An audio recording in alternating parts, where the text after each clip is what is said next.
7월 7일 금요일 KTN 뉴스 주요 소식입니다. 선천적 한미 복수 국적자가 장기 체류 목적으로 한국을 방문해야 하는 경우 비자 발급은 불가하며 한국 여권을 발급받아야 한다는 제1공간의 권고가 나왔습니다. 애틀랜타시 정부가 수돗물 정수 처리 시설 작동이 중단됐다면서 수돗물은 반드시 끓여서 음용해달라고 당부했습니다. 기준금리 인상 여파로 연방 학자금 융자 이자율 역시 이달부터 크게 올랐습니다. 글로벌 커피 체인 스타벅스가 1억 2천만 달러를 투입해 현 어거스타 공장을 대폭 확장할 예정입니다. 이상 오늘 주요 소식 잠시 후 전해드립니다.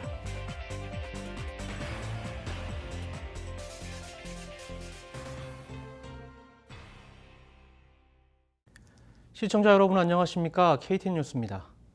캅카운티에 소재한 한 은행에 무장 강도가 들면서 큰 소동을 빚었습니다. 스티븐 기자가 전해드립니다. 오늘 오전 9시 30분께 캅카운티 소재 웰스파고 은행에 권총 강도가 들었습니다. 강도 용의자는 2명을 인질로 잡고 자신이 폭탄을 가지고 있다고 말하며 출동한 경찰과 대치극을 벌였습니다. 경찰의 발표에 따르면 강도 용의자는 오전 10시 30분쯤 채널2 액션 뉴스룸에 전화를 걸어 자신이 해군 출신으로 이라크에 2차례 참전했다고 주장했습니다. 또한 지난 월요일 보훈병원에서 쫓겨나 현재는 노숙자 신세이며 음식을 살 돈도 없다고 밝혔습니다. 강도 용의자는 인질 2명을 풀어준 뒤 폭탄을 터뜨리겠다고 말하며 경찰과 대치극을 이어갔습니다. 경찰들은 은행 주변 도로를 폐쇄하고 오후 1시쯤 로봇을 은행 출입문으로 보내 용의자가 내부에 있는 것을 확인했습니다. 오후 2시쯤 경찰 관계자는 수사 발표를 통해 용의자는 33살 브라이언 애슬리라고 밝혔습니다. 또한 용의자는 총기에 의해 부상을 입고 사망했으며 용의자가 가지고 있던 가방은 폭탄 로봇에 의해 수거됐다고 밝혔습니다. 한편 경찰 당국은 용의자와 관련 사항에 대해 수사를 계속 진행 중인 것으로 알려졌습니다. KTN 뉴스 스티븐입니다. 선천적 한미 복수 국적자가 장기 체류 목적으로 한국을 방문해야 하는 경우 비자가 필요한데 한국 비자는 발급받을 수 없다고 LA 총영사관이 밝혔습니다. 어떤 내용인지 알아봅니다. 한미 복수 국적자가 한국에 장기 방문 시 비자 발급은 불가하며 이때 반드시 한국 여권을 발급받아야 한다는 LA 총영사관의 권고가 나왔습니다. LA 지역 언론에 따르면 지난 2010년 개정된 국적법에 따라 한미 복수 국적자가 소지한 미국 여권에 한국 방문용 비자는 발급되지 않는다고 밝혔습니다. LA 총영사관은 최근 선천적 한미 복수 국적자들이 한국 방문을 위해 비자를 신청했다 거절되는 사례가 있다면서 한국 장기 방문 시 한국 여권을 사용해야 한다고 전했습니다. 따라서 선천적 한미 복수 국적자는 한국과 미국 여권을 모두 소지할 수 있으며 미국에서 출입국 시에는 미국 여권을 사용하고 한국에서 출입국 시에는 한국 여권을 사용해야 합니다. 단 만 18세가 되기 전 국적 이탈 신고를 한 경우에는 해당되지 않습니다. 애틀랜타 시 정부가 수돗물 정수 처리 시설 작동이 중단됐다면서 수돗물은 반드시 끓여서 음용해달라고 당부했습니다. 스티븐 기자입니다. 애틀랜타시 관계자가 물을 끓여 사용할 것을 권고했습니다. 메트로 애틀랜타에 수돗물을 공급하는 정수 처리장에 압력 과잉으로 전기 장치가 자동 차단되면서 수돗물 정수 처리 시설의 작동이 멈춘 것입니다. 애틀랜타시 수돗물 관리위원회의 키리샤 파이웰 위원은 현재 수돗물과 처리 시설 등을 면밀히 관찰 중에 있다고 전하며 수돗물 공급이 정상화되기 전까지는 식수뿐만 아니라 음식에 사용하는 물을 끓여서 사용할 것을 당부했습니다. 이번 사태로 미드타운에 소재한 에모리 대학병원과 그레디 메모리얼 병원 등의 식수 공급에 어려움을 겪고 있습니다. 또한 애틀랜타 일대 음식점들과 가게들이 임시 휴업에 들어갔습니다. 다운타운의 코카콜라 전시장도 휴장에 들어가면서 여행객들은 아쉬움을 나타냈습니다. 애틀랜타시 수돗물 관리위원회는 처리 시설의 복구 작업이 마무리 단계에 들어가 있어 주말에는 수돗물 공급이 정상적으로 이루어질 것이라고 예상했습니다. 그러나 만약을 대비해 당분간 물을 끓여서 사용해 줄 것을 거듭 당부했습니다. KTN 뉴스 스티븐입니다. 기준금리 인상 여파로 연방 학자금 융자 이자율 역시 이달부터 크게 올랐습니다. 때문에 학생들과 학부모들의 부담이 더 커질 것으로 보입니다. 기준금리 인상에 따라 학부와 대학원의 연방 학자금 융자 이자율이 이달 초부터 약 0.69포인트 인상됐습니다. 학부생의 경우 연방 학자금 이자율은 현행 3.76%에서 4.45%로 올랐고 대학원은 5.33%에서 6%로 인상 이자율이 적용됩니다. 현재 미 전역에서 학자금 융자빚을 지고 있는 대학생들은 약 4천만 명에 달하고 있으며 총액은 약 1조 3천억 원에 이르고 있습니다. 대학 졸업생 1인당 평균 3만 4천 달러의 학자금 융자빚을 떠안은 것을 감안할 때 학자금 융자 이자율이 오를 경우 10년에 걸친 상환 기간 동안 1,300달러를 더 부담해야 하는 셈입니다. 텍사스주를 비롯한 반이민 성향 10개 주정부가 불법 청소년 추방 유예 프로그램 폐지를 요구하고 있습니다. 폐지를 위해서는 소송도 불사하겠다는 입장입니다. 스티븐 기자의 보도입니다. 텍사스주를 비롯해 반이민 성향의 10개 주들이 다카 폐지를 요구하고 나섰습니다. 켄 픽스턴 텍사스주 법무장관은 국토안보부 장관에게 보낸 서한을 통해 오는 9월 8일까지 1차 추방유예를 폐지하지 않으면 연방법원에 소송을 제기하겠다고 밝혔습니다. 또한 기존 다카 수혜자들에 대한 기간 연장 중단과 신규 추방유예 중단을 요구했습니다.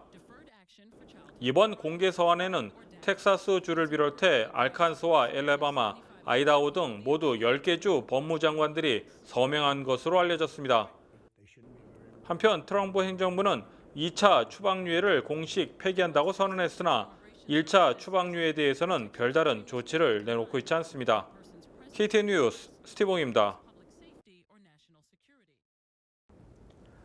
주정부 셧다운 상황에 폐쇄된 해변에서 가족들과 유유자적 휴가를 즐겼던 뉴저지 크리스 크리스티 주지사가 결국 주 윤리위원회에 제소됐습니다.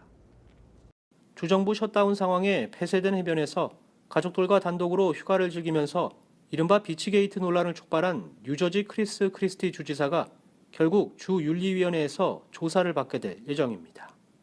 뉴저지 주의회가 가까스로 합의하면서 셧다운이 해제되기는 했지만 불안정한 상황에 주지사의 몰지각한 행동에 대한 책임을 져야 한다는 것이 제소 이유입니다. 한편 주정부 셧다운이 해제되기 전까지 상가는 물론 관공서가 폐쇄되면서 주민들은 큰 불편을 겪어야 했습니다. 때문에 주민들의 원성은 주지사 사퇴로 모아지고 있습니다.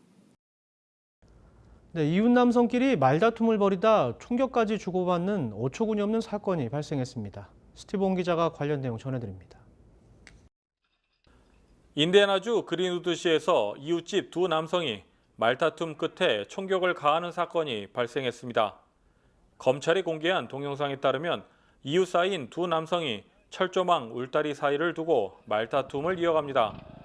잠시 후 승차식 잔디깎기 기계에 앉아있던 제프리 와이글 씨가 울타리 쪽으로 다가오는 남성 딘 켈러를 향해 총을 꺼내려는 순간 켈러 씨도 총을 꺼내 발포하기 시작합니다.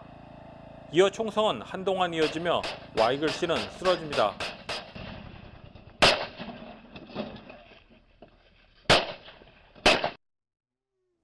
총성이 멎은 후 잠시 후 와이글 씨가 일어나 걸어갑니다. 이날 총격으로 와이글 씨는 가슴 4곳에 총상을 입고 입원 치료를 받고 있는 것으로 알려졌으며 켈러 씨는 부상을 입지 않았습니다. 켈러 씨는 경찰 조사에서 와이글 씨가 공격적인 태도로 총을 꺼내는 것 같아 아내와 자신을 보호하기 위해 총을 쐈다고 주장했습니다. 검찰 측은 와이글 씨가 먼저 총을 꺼내든 것이 분명하다며 켈러 씨의 발표는 정당방위로 인정, 기소하지 않을 방침입니다. 한편 경찰 측은 이들 남성은 평소 다툼이 많았다고 말하며 2011년에도 난투극 끝에 두 사람 모두 폭력 혐의로 경찰에 체포된 바 있다고 덧붙였습니다. KTN 뉴스 스티븐입니다. 글로벌 커피 체인 스타벅스가 1억 2천만 달러를 투입해 현 어거스타 공장을 대폭 확장할 예정입니다. 공장이 확장되면서 추가 일자리도 마련됩니다. 스타벅스 어거스타 공장이 대폭 확장됩니다. 확장 비용으로 총 1억 2천만 달러가 투입되며 공장 확장에 따른 추가 인력 창출도 이루어집니다. 일자리는 최소 80개에서 최대 100개까지 마련되는 것으로 알려졌습니다. 어거스타 공장은 지난 2012년 7월 185명의 인력으로 가동을 시작했으며 이후 공급량을 확대하기 위해 오는 2019년 가을까지 14만 스퀘어피트의 부지를 추가하고 공장 시설 확충을 계획하고 있습니다. 네, 계속해서 날씨와 환율, 지역정보 게시판이 이어집니다.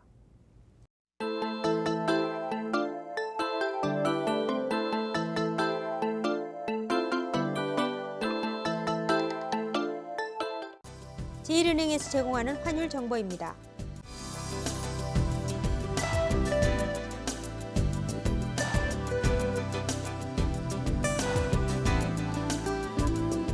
KTN 게시판은 맥도날드 제공으로 제작됩니다.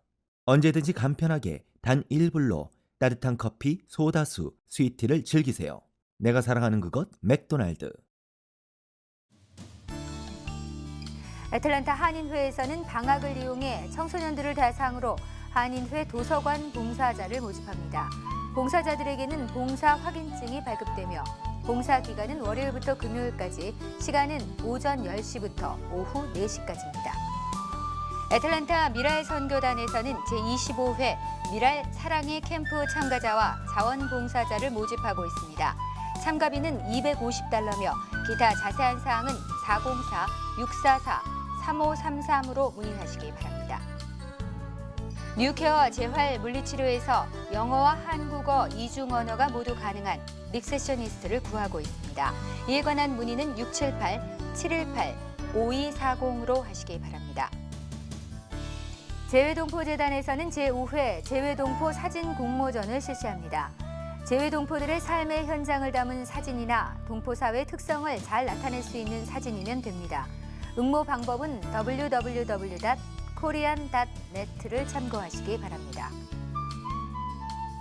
펜아시안 커뮤니티 센터에서는 푸드 스탬프 신청에 관한 도움을 드리고 있습니다. 시민권자 또는 영주권 취득 5년 이상 된 자에 한해 신청할 수 있으며 보다 자세한 사항은 770-936-0969로 문의하시기 바랍니다. KTN 게시판은 매주 수요일 업데이트되고 있습니다. 이에 관한 문의는 770-497-0015로 하시기 바랍니다.